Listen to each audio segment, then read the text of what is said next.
Five of the six things that would signal a failure, I guess the bottom line is that there's some very interesting things going on that might really lead to a greater price discovery of what gold and silver should actually be priced at, which none of us really know. Something big is happening in the gold and silver markets, and most people have no idea. The cracks in the LBMA are showing. Delivery stress is mounting, and 5 out of 6 warning signs of a major market failure are already flashing red. Andy Schectman breaks it all down. What's happening behind the scenes and what it means for you. Let's dive in. Is it something that is related to the Basel III Accord, which United States banks, I guess, are going to embrace in July, maybe, which allows them to call it a tier 1 asset, at least in terms of their ability to borrow off it against an asset to borrow against with the Fed? I don't know. I don't think it's just that. I think it's something deeper. But whatever it is, it's beginning to really shake things up across the globe as it pertains to the physical gold market and the physical silver market. It hasn't spilled into our reality yet, but it will. And what's really interesting more than anything is the lease rates are spiking. And the lease rates are what are used for players to borrow gold or lease gold in an interim if they don't have the gold that they're supposed to get. It's delayed. There's refining delays. There's supply chain delays. So they would borrow gold or borrow it from or lease it from a bullion bank, as an example. And usually it was just 20, 30 basis points to do so that they could use it to make their jewelry or their bars or whatever they need. They have a contract, let's say a 30-day contract, to get that bar.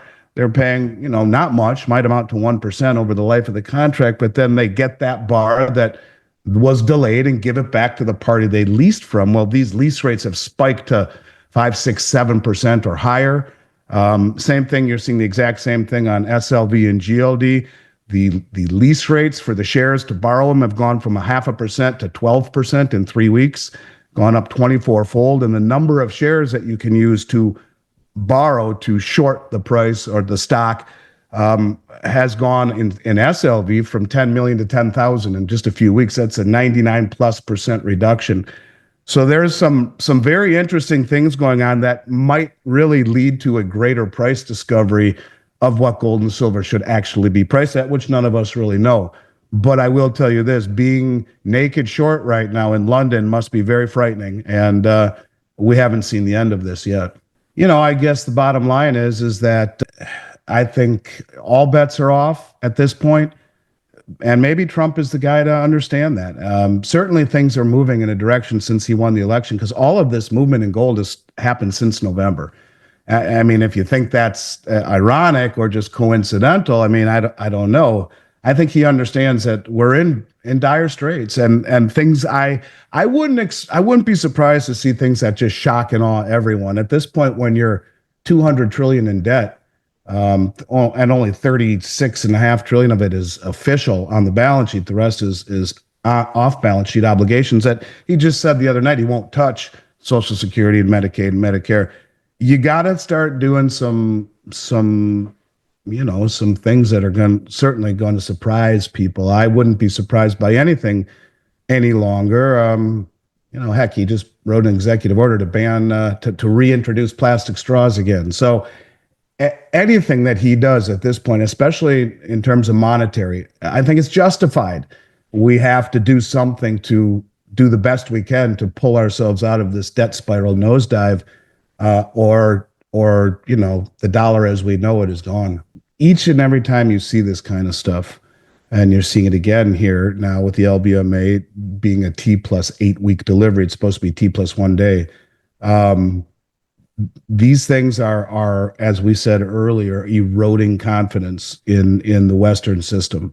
And at some point, I foresee, whether it be the exchange in Dubai, which is already, in terms of volume, maybe even surpassed the COMEX, or the Shanghai exchanges, who have been seeing massive delivery outflows. And those delivery outflows are being sold to the Chinese people.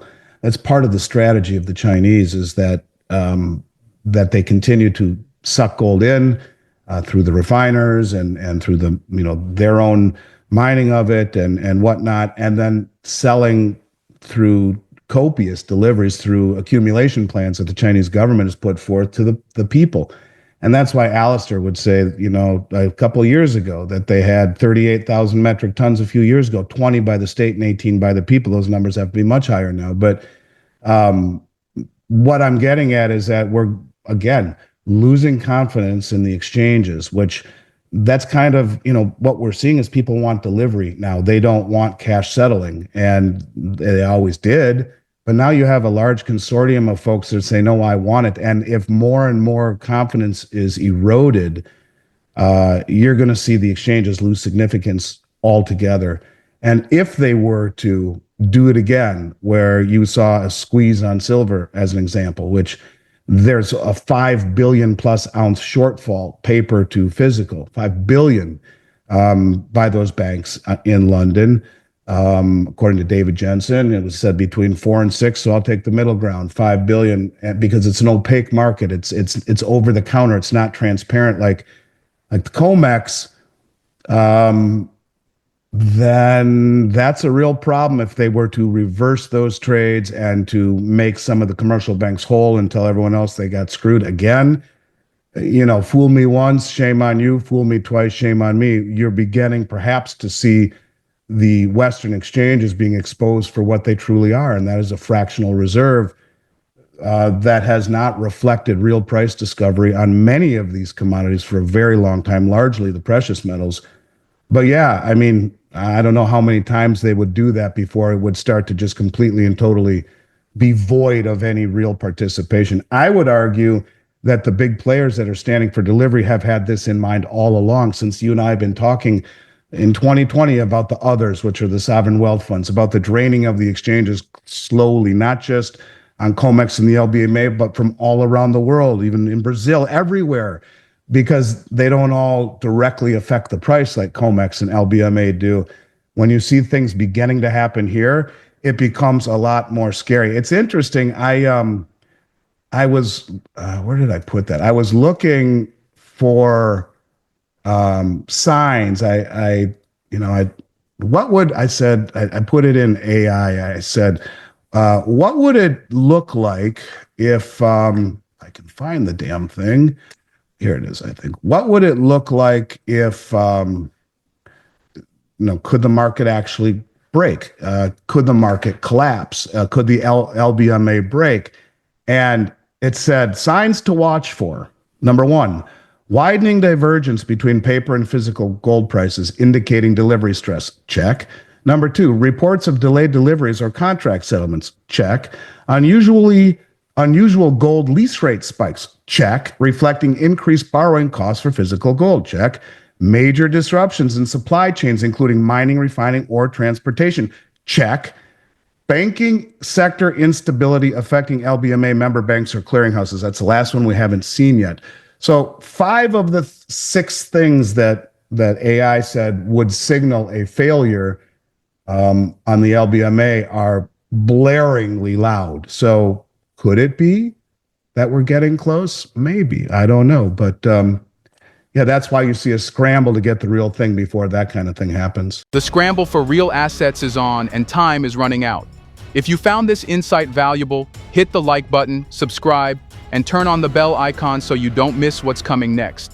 Stay ahead, stay informed. We'll see you in the next one.